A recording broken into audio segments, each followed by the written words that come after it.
Hey guys, welcome back. This is our 31 Days of Prevention series where we come together to share information, inspiration, and motivation to increase awareness and prevent future and ongoing domestic violence. My name is Marci Batiste. I'm the founder and executive director here at 9 Seconds. We are a progressive nonprofit organization based in Phoenix, Arizona. We have a heart-centered mission for the work that we do, and we take a pretty innovative and non-traditional approach to the work as well. So this series has been dedicated to all things domestic violence, talking about inspirational things, motivational things, etc. We're going to transition now for probably the rest of the month because this is a very serious topic, and we're going to start talking about making a safe exit. How do you extricate yourself from a relationship, from a living situation when domestic violence is at play? We always say here, domestic violence is just not that simple. Like, nothing about it is simple. Everything about it is complex.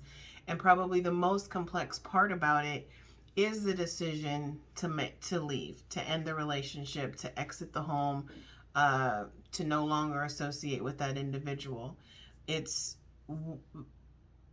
75% of women who are murdered is as a result of domestic homicide. And most of that is because they have ended or are trying to end the relationship. So the decision to leave definitely requires planning. I will say the caveat to that is sometimes getting out with the clothes on your back is the only choice you have, and if that's the case, take it. But if you have an opportunity and trust your instincts, trust your judgment. You know your situation and your circumstance better than anybody else does. And so you can tell when abuse is getting worse. You're behind the scenes. You know when behaviors are escalating, right? And we're heading into the holidays. Holidays are typically the months of between Thanksgiving Day and January 2nd is typically one of the highest times of the year for domestic violence. So this information may be quite relevant to some of you right in this moment. But there's a few things in this particular video that I want to talk about. I'm going to try and keep these to about 8 to 10 minutes each. So tonight we're going to talk about the initial, so I know I need to get out. Okay. You know that you know it's done. You know that everything's a wrap. You've got to get out, but where are you going to go? So the first part of that is creating a sort of code word. And basically the code word you're going to share with people that you trust implicitly to have your back. And that code word is going to say, basically, if I send you a text message or I call you and I say this word, then we need to seek help immediately. We need help immediately. And so that's what that code word is going to be for. If you have children who are, I would say, upper adolescents into teenagers, you can probably share the code word with them. But just remember, when it comes to kids, that you don't want to give the code word to a child who maybe will share the information with the abuser, okay? Because the code word is get help. So I need help, send help, call 911, whatever. But you don't want to alert your abuser that that's what's going on. And so children sometimes can be manipulated through various conversations. And I mean, that's a lot of times that's their parent. So they trust your spouse, even if they know that what's going on. Kids are very, very aware of what's going on. And so even if they know that abuse is taking place, that's still their parent, and so they may be open to sharing that information. So I throw that out there just as be cautious when you're deciding whether or not to share the code word with your child. Now, moving into where am I going to go? The natural reaction for most people is to go to a friend or a relative. And I caution on that. If that's the only avenue that you have, okay, I get it. But I caution you for two reasons. One, typically your abuser is going to know all of those go-to spots. They're going to know who your circle of support is. And that's the first place they're going to go look for you. So it potentially compromises your location, and it secondly puts the person who's giving you shelter possibly in jeopardy, depending on how escalated the violence is. I will say that as far as friends and relatives go, if you have somebody that you trust implicitly, you can start front loading them with some of the emergency documents that you're going to need, things like IDs and passports and stuff like that. I'll do a whole video on just that aspect of it. But that's what friends and relatives primarily are going to be used for, especially if they're in close proximity to where you currently live. Friends and relatives outside of a city, outside of the state, may be a little bit better of a resource for you than ones that live nearby, just because they're harder to get to, but they're also harder for you to get to in the event that you need help. So again, understanding where am I going to go, you're going to start thinking about things like that, as far as how fast can I get there. You're going to think about things like, how am I going to get there? So if you have a vehicle, you always want to make sure that you have gas in your vehicle. If you're going to be taking, a rideshare service like Lyft or Uber, you need to factor in the time between when you can order the ride and when one typically comes, because that's not always a reliable time frame. If you're going to take public transportation, if you're, relying on a bus system, for instance, you're going to want to have that route mapped out from point A to point B. You're going to want to know the timing, all of that kind of stuff, because every second counts. And then when we think about where you're going to go, as far as if you're going to use resources like shelters in your area, or if you're going to go to a hospital, or if you're going to go wherever you're going to go, you want to know specifically what the rules are there.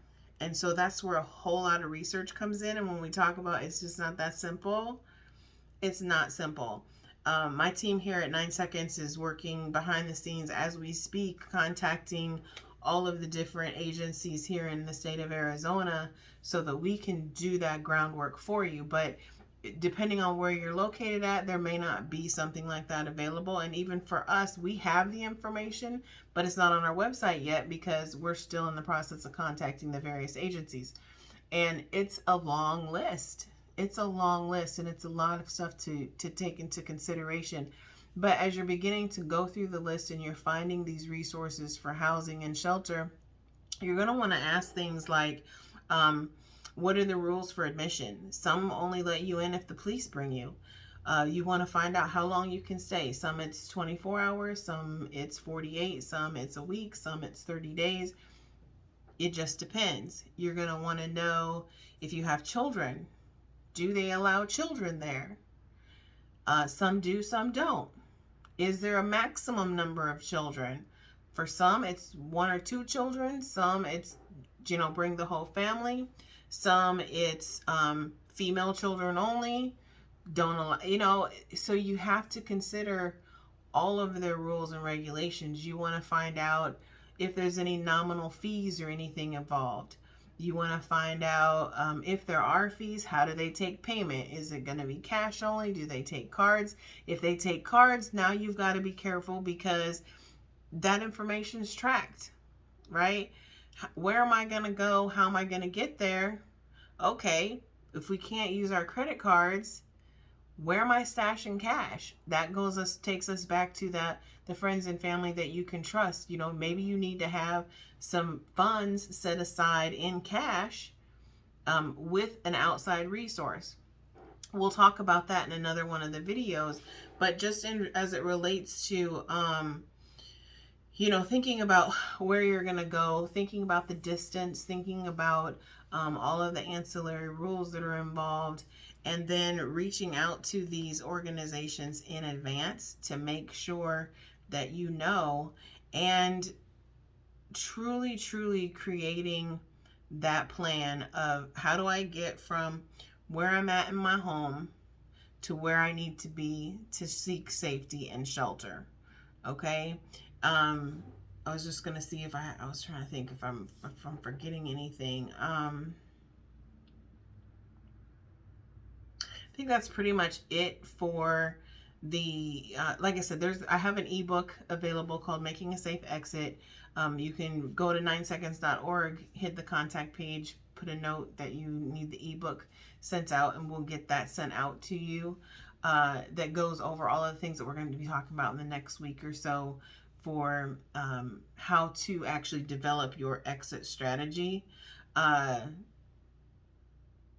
So something else I wanted to say about where you're gonna go, and my brain is like completely fried. Oh, the time, because some facilities you have to be in before a certain time. They have curfews, but depending on how you get in may affect the curfew and all that kind of stuff. So there's tons of questions that you want to ask these agencies. They're very, very nice, very willing to help. Nobody gets into this industry and does this work without having a heart and a passion for it. So understand that when you call and you make these calls, and just you can tell them, I'm working on my exit strategy, I'm working on my safety plan, and they'll be more than willing to help and provide you an information. They may even have some additional resources for you to consider, because there are, in some cases, safe houses where you're not even going to be able to find them if you look them up. They're so off the radar and off the grid, you're not going to find them on social media. And so you really need to have it and sort of an inside track to where these other resources are located, and understand what the programs involve and so forth and so on.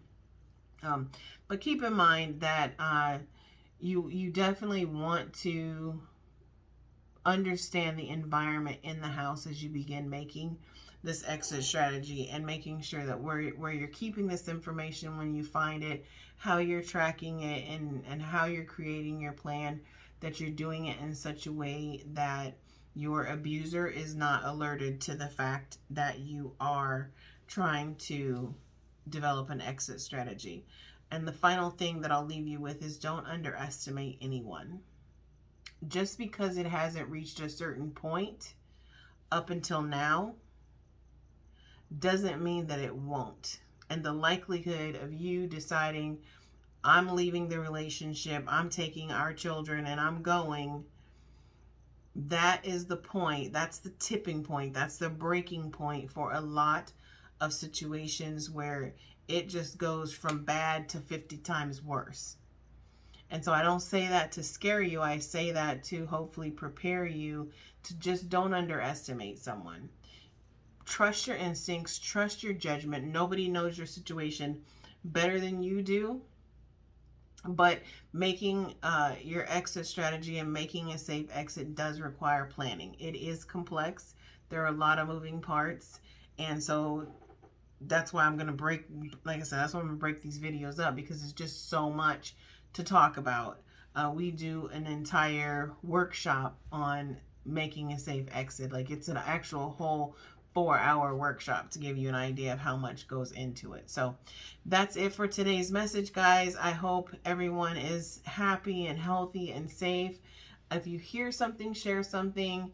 Please share this video out. You just never know who's on your timeline, who's on your social media, who's following your platforms, who's following your posts and shares, and what they're going through, because it's happening in households behind closed doors, in silence, thriving every single day, and we don't even know that it's happening sometimes right next door, right in our own families, our coworkers, etc. So share the video out. We'll be back tomorrow with another message. Like I said, we're probably going to end up wrapping up this entire month, dedicating this whole final week to talking about making a safe exit, creating your exit strategy. So that's it for me, guys. I will be back tomorrow with another message, and we'll talk about safety planning and exit strategies again tomorrow. In the meantime, be well, be safe, and be blessed. Take care.